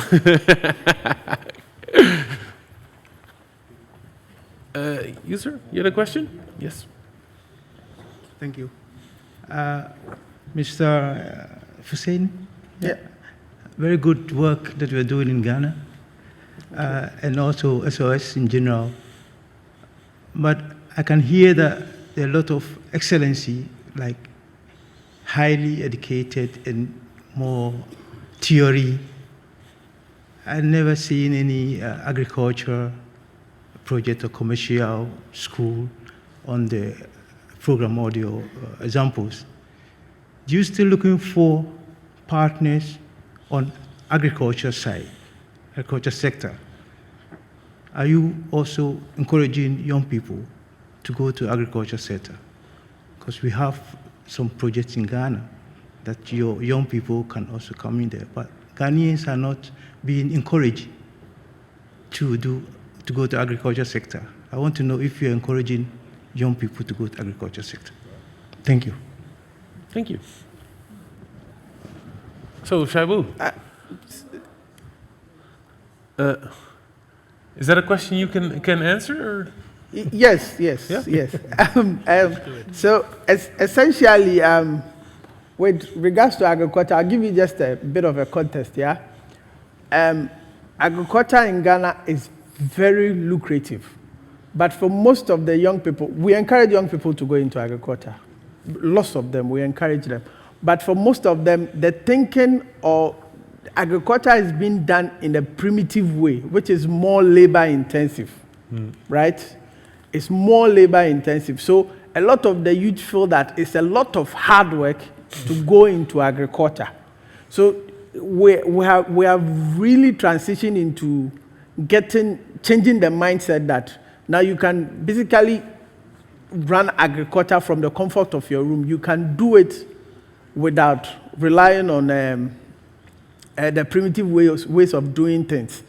And yes, we are very open to that kind of collaboration. And to even add, the new project that we're working on now, the Green Project, is very much focused on sustainable businesses, green sustainable businesses, that beneficiaries that we work with a majority of them being rural farmers that we work with. So yes, that is a collaboration we'll be very much interested in. I don't know if there is anything to add from my... Yes, Josephine? Yeah. Yes, we are partnered with the Ministry of Agriculture in every location. In her location, during our annual planning last year, we brought them as part of our annual plan for this location because they are in a rural area. So agriculture is very important for the young people. As he said, young people thought it was difficult work, but the ministry is supporting us to ensure that young people can go into agriculture. And one of the problems that we face is the value chain, the value adder. Because it rains, let's say for 6 months, and you see a lot of bananas, and there's nowhere to sell. They all get rotten. Okay? So things are produced, there's no one there to buy and add value to it so that it can be sold. This what discourages even the people selling in the market. And one of the things we need to do is the value adder, the value chain. This is what we are short. If we can add that, then people will be really happy to sell. And this happens with most of the produce from the farm. And also road network is very bad. So to bring the thing to the market is also a problem. But we are sending the young people, they are doing agriculture. The Ministry of Agriculture is really supporting us with this because it's very important that we also participate in food security in the country. Thank you. Thank you. So, sir, you are actually a potential partner, huh? Yes. See you later. At the bottle, you know. Thanks. My name is Juan Gomez, institutional fundraiser for youth employability from SOS. I just wanted to ask to Taiman, we have different models at SOS that we have been working with youth employability as the next economy, and we have been adapting it to the different needs to reach the vulnerable youth. So, and how can we help each other on achieving that scaling up to reach more youth in need and to reach other countries like Burkina Faso that you were visiting recently? How can we help each other to scale up? Yeah, by what we're doing now, I guess, by essentially being in touch with each other and knowing what's going on and sharing those best practices. I mean, essentially, we have you have different models, and We also have different partners, of course, within this LEAD, but also a challenge fund for youth employment, as I said, or even the large international partners like the World Bank or the ILO working on this. So there's actually quite a few actors who are working in this sphere. And I generally think that there's, of course, not yet a sort of, there's tested methods, but I never felt like there's some sort of concluding, maybe that will never come to exist, sort of conclusion like this is what works, like this is the model that works. So I think we just need to constantly update each other, and sometimes we do organize, like recently, some expert session, and we try to organize some of the partners. So let me make sure that next time, I think actually you were, doesn't matter, to make sure that we continuously keep in touch with each other and actually share those type of, but really focusing on what works to scale up. I think that's really something that we're all looking for now. Great. Right. Thanks. Sharing is caring. Yes, one more question. Yeah, oh yeah, sorry, yeah, this is, yeah, okay, okay, twee dan.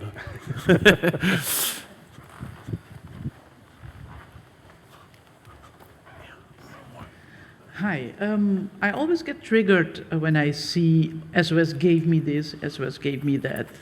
Can you explain the difference between what you do and the more charity-oriented initiatives? Because it's not charity what you're doing. That's a good question. Yes, it's not charity. What we are doing is not charity work. It's basically we're more like facilitating a process that allows the youth to find a job. I'll give you an example. As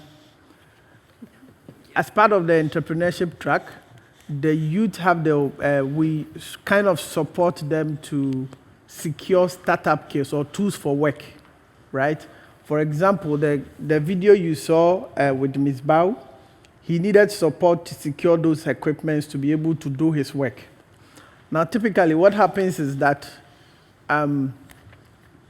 we do an assessment of the business and the skill that he has. Luckily for him, when he walked in, he already had that skill, but he didn't have a space, right?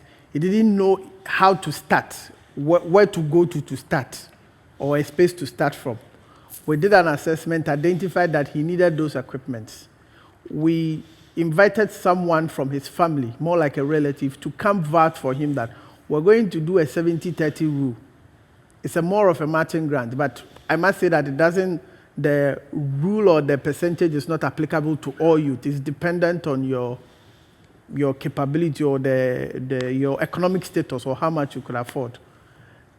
And based on that, we sort of match it to secure him that tool. So yes, he receives that tool, but not for free. There is an amount of contribution, and that way, people are more committed to get it, to use it for work. Because I know that I have paid some amount from it. But once you give it to them for free, people will leave it in packages and just look at it and say that this is what I've gotten. So that is how we ensure that the tools that we give out for work is really done, it's really put to good use. And again, the selection process actually is also quite rigorous. So it means that if you are not motivated, you are likely to be cut off. For youth that are educated, once we do the community outreaches to talk to you about the project, you get to apply. You come to write an aptitude test. Once you are done with writing the aptitude test, you come and sit for a one-on-one interview. We ask questions like, what is your motivation? Where do you see yourself in the next 2 to 5 years? What do you hope to accomplish from the program? All these are things that we push you to the limit to make sure that we have the right answers, so that we don't pick you and not pick another person and you just waste the resources or the time or the effort that we put in. So for us, it's really important. It explains why there has been a lot of success for the project. That I should mention, yeah. Thank you. So it's not that everybody can enroll. Yeah, come on, I want to start a business. No. There is an assessment, and you have to meet some criteria. Yeah. All right, cool. Last question in the back. Yeah, I have a question about your question about funding. Is it not also very important to ask for partners who are companies, for example, in Holland, who are giving the space and attention to help to educate the people, learning on the job, for example. So we were looking for funds a couple of minutes ago, but the question is, isn't it helpful as well to look for partners for spaces or yeah. right? Yeah. Stages, stages. Or internships instead of just funding. I think it's both, right? It's funding a piece of funding and making these barter deals. So I answer the question too. Look at me go. Lekker, hè? Or do you have something to add, Shaibu, to this question? Oh, hello. Everybody's answering questions now. Let's go. It's maybe to add something, let's say, because I was also, let's say... you will have to hear. Okay, yeah. Well, maybe to add, it's let's say the question about, let's say, linking to the private sector, to have it, let's say, even broader than that, and to look at for different sort of partners. For example, the government, local government, other organizations, NGOs who are working in the same field. Mm-hmm. So that's maybe something, because it's also referring that what the ministry said, that if you harmonize with other different partners and you can see where you complementary can add something, then you have a win-win situation. And as far as the government is concerned, I know that, let's say, we have been given development cooperation for a long time. We have been investing in capacity building and education, etc. And the question is also, at the moment, for Ghana, I know, they have, let's say, they are focusing more of developing the private sector, and they want to have, let's say, also having an exit strategy for development cooperation. So what are the opportunities and maybe the chances for also organizations like SOS to link with the government and to have discussions with them, how they can also be of help of developing the educational sector in general? I think, Alex, you already stated that you collaborate with the government, right? So that is already in practice. Do you want to add something to this question? So how can we link up with government and the private sector even more? I think those who are following what is going on in Ghana, our government came out clearly in the last 2.5 years as part of their philosophy to say Ghana beyond aid, right? I don't know whether we're ready, but this is what we have, Ghana beyond aid. The country is actually struggling because we don't manufacture in Ghana. A lot is being imported. And so I think it's a strong ambition that we are trying to reduce aid money coming to Ghana. But we needed to put the basis right. Agriculture is not yet developed. We need to make sure that we have food security. We have to make sure that the youth population, they are capacitated, they are involved with the process. Because as the taxes are going up on everything, because they need the money. So we have some issues. We are working with the government. We are talking to them. We are working with the private sector on all of these. So we are exposing what we have done in terms of our work with green. We were working with the Ministry of Business Development when we started NBU. We went to them, presented to them that this is what we are doing for the young people in Ghana. They provided us with 200 young people to be trained in NBU as part of the process, and we're very hopeful that we could leverage this. Then the Ministry of Business Development was shut down because too many ministries were created. So this was one of the problems that we encounter. But we are still engaging. We are engaging the Chamber of Commerce in Ghana. We are looking for new opportunities. We are part of GMBCC, which is the Dutch Ghanaian businesses in Ghana. We attend their meeting. We are letting them know that we are trying to work with the young people in this country to give them employable skills so that they too can become employers. Like, for example, this guy has employed some of the young people. The young lady that I saw has employed about 4 young people. So they become ambassadors. That's why we need to do a lot more, and we need to really make our government to understand this is the way to solve the youth problem. But we are happy that the Ministry of Business Development recognized that, but it was just unfortunate that that ministry shut down because they really became one of our ambassadors in this process. Thank you. Thank you. Thank you, Alex. Yeah, maybe to quickly add, the honest truth is that on the No Business as Usual project, it was very challenging working with the private sector. Very challenging. The challenge is not to identify them. They are easy to identify. But to get them to share in your vision is really a challenge. So we actually got to a point, most of the private sectors that we work with were more of SMEs or startups who needed some form of cheap labor to get them to be able to break even or penetrate the market, right?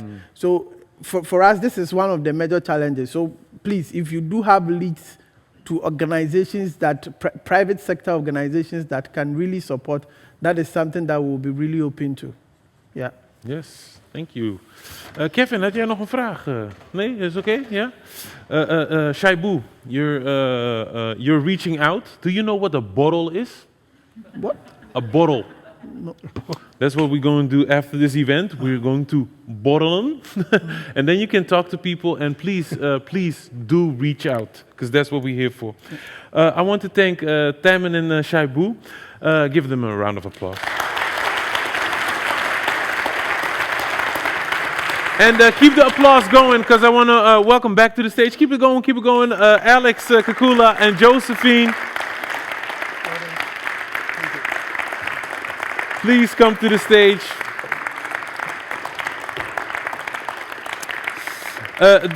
Beste mensen, we zijn bijna aan het einde van dit event. Ik moet zeggen, ik vond het heel inspirerend. Ik heb heel veel geleerd wat SOS ook daadwerkelijk doet. Ik ben ambassadeur geworden en wauw, om deze mensen die echt elke dag gewoon in het veld staan te horen praten en zo gepassioneerd te zien, dat sterkt me eigenlijk nog meer om deze job te doen. Wat ik zeg, ik ben niet alleen een hoofd, ik ga niet alleen op posters staan, maar ik wil ook echt daadwerkelijk bijdragen. En dat is na deze middag eigenlijk alleen maar meer geworden. En ik hoop dat het bij jullie ook dat gevoel teweeg heeft gebracht. Maar geef ze nog een keihard applaus.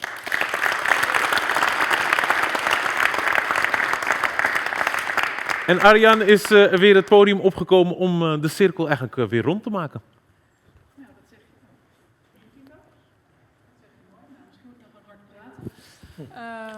Dat zeg je mooi. Ik wil eigenlijk... Oh ja, dat is een goeie. Slim zijn ze. Let's take this. Beautiful one. I really want to say thank you to my dear colleagues from Ghana. Alex, Josephine, Shaibu. You really inspired us. You gave a fantastic insight in the work you're daily doing with all your resilience and fun and expertise. And I really hope you can continue this for a long, long time, because it's needed. It's very needed. Ik ga toch even door in het Nederlands. Ik wil jullie allemaal bedanken voor het feit dat jullie zijn gekomen. Ondanks sneeuwvoorspellingen valt volgens mij reuze mee. Dus ja, de tough guys worden beloond. We gaan zo meteen nog een borrel drinken, maar niet voordat ik ook Edson even wil bedanken en Tijmen namens het ministerie. Er zijn een paar woorden die mij zijn bijgebleven en ik hoop dat ze ook bij jullie op het netvlies meegaan of in het hart meegaan, misschien nog wel mooier. De kracht van familie, liefde, de bron. Ongelooflijk belangrijk om jezelf een bijdrage in een maatschappij te gunnen en te nemen.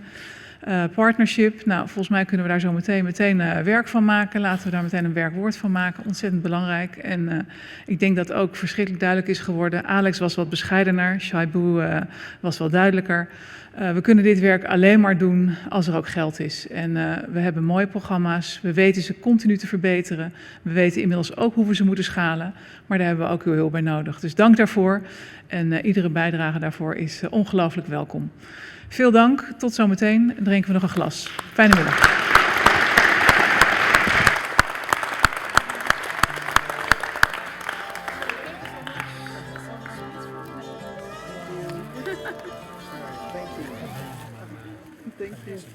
Toch? Ja. Ik vind ze echt verschrikkelijk. Ja.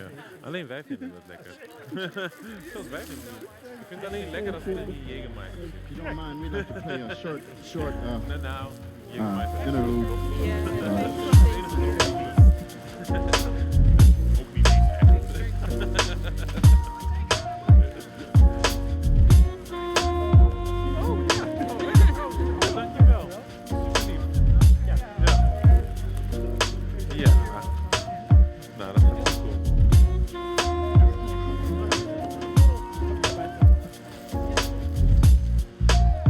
We admit we started off to a slow start because I wasn't looking at my piano player. I've been smoking a little bit too much.